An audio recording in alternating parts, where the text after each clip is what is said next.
Hear that crow calling just about the break of day.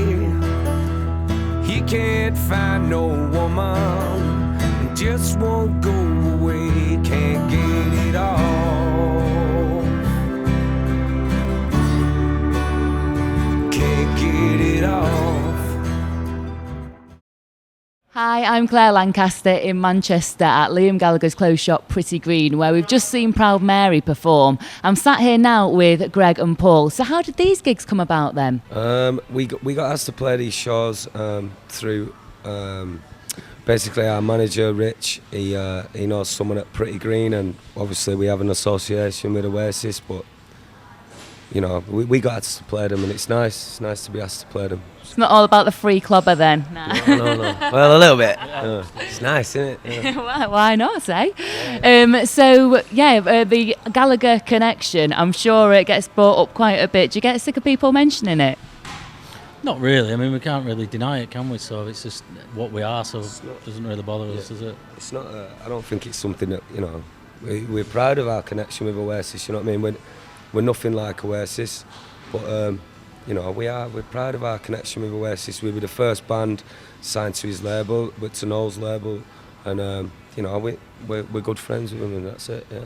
I heard that when you were, like, before you even signed to the label, some of you, or you were travelling and you'd read it in a magazine that you was interested in Proud Mary. Is that right? Yes, Tell me about that. We dropped demos off before we left, and then when we was travelling, we didn't know anything about it until we read like Q magazine. You know. So you were like on a beach somewhere? He was. On a lake in on a lake in Cambodia. It was actually. What did it say? Because we didn't have any phones. I mean, 10 years ago, you know, the old days. He just said, I want to sign two bands. One's Proud Mary, one was Black Rebel. So, yeah. You're just straight back on the phone home, like, what's going on? He said, what's the situation, you know? And then they said, oh, come over, we'll do some demos. Because all your support gigs, you were doing it with, like, Oasis, obviously, Ocean Colour Scene, Stereophonics, Weller. Neil Young thrown in there as well. A lot of bands say that the best times were when they were, like, supporting in that kind of age group, you know, that kind of age of the band. Was that how it was? It's nice. It's all right, you know, supporting people like that, you know. But from our perspective as well, is I think, I don't know about you, but it's quite daunting when you're first supporting a really, really big band, and we hadn't done a lot. Me and Paul have always been together in a band and stuff, but we hadn't done stuff that was like that big, you know. And we were sort of. We signed the deal, we made the record, recorded it, signed the deal, and then the next thing, the first gig we did was like Brixton Academy, wasn't it, you know? I think that was the first one, wasn't it? We didn't really think much about it because we'd just come straight out of the transit van, and I think our main thing was the catering, straight into the catering. Wasn't it? Is that how you coped, catering? Goo Johns, It's free food here, you know. Yeah, it's good. We discovered food we'd never even heard of. Goo Johns, what's a Goo John? Do you still know? Do you know what a Goo John salad? Salad and goujons, it's the food of dreams. Yeah, biscuits. So you guys, like, you've kept Proud Mary going over the years through solo shows, doing your own bits and bobs, but you reunited in the studio again in 2009 for Ocean Park. How was that, getting back together and working again? Oh, it's brilliant because we was in LA at the time, so it was a totally different vibe for recording, you know. So it was actually just put there so we had a free reign of the studio, so it wasn't kind of like the last two albums was always like, we book you this amount of time in, go and do this record, you've got so many hours, and if you don't get it done, that's it. It's kind of, this was just like however long it takes, it's a lot more relaxed, you know. It comes across on the album, actually. It's got a really nice laid back vibe to it. And you're doing solo stuff as well, aren't you?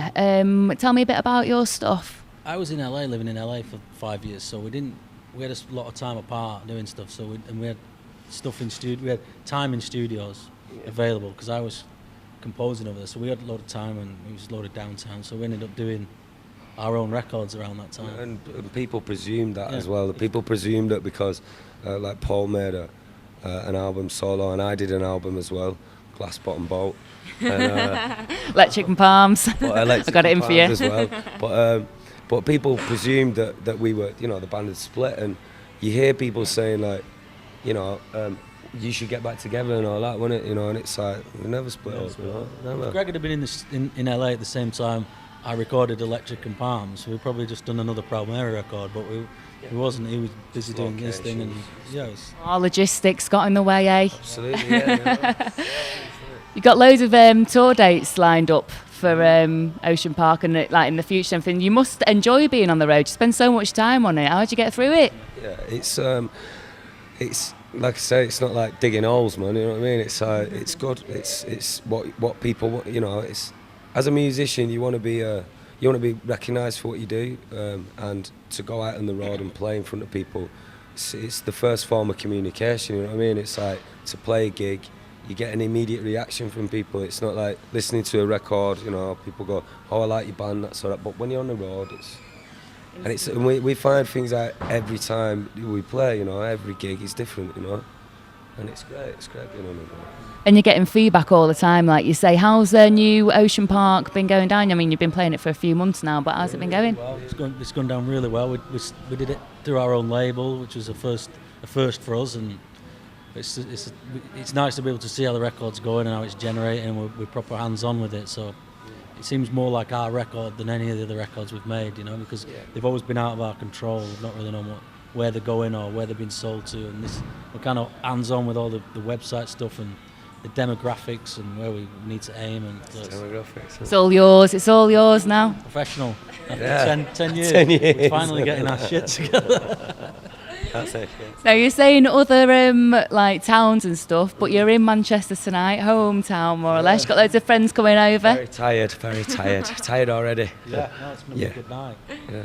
It's different in a way because you're very relaxed and comfortable. It's not a new town, so in that way, it's kind of. I like playing Manchester. I like Manchester. When we first started playing Manchester, I think that I don't know. Sometimes there's an element of playing in your hometown where it can be quite difficult because Manchester used to have a sort of vibe. I don't know so much now because we don't play here a lot, you know. But it used to be a sort of like, go on, you know, go on then. What can you do? What show us then, you know? And there was quite a, you know, snotty attitude sometimes. But Manchester, Glasgow, London used to be like that as well, didn't it? But I love playing in London now, you know. But Manchester is. We kind of got through all that, didn't we? You know, the fans, and now we just kind of got. Barred them all. They've all left us. They're all in the boozer over the road. Locks away. Oh, thanks so much for speaking to me today. That was brilliant. Enjoy the gig tonight. All right, see you then. Thank you.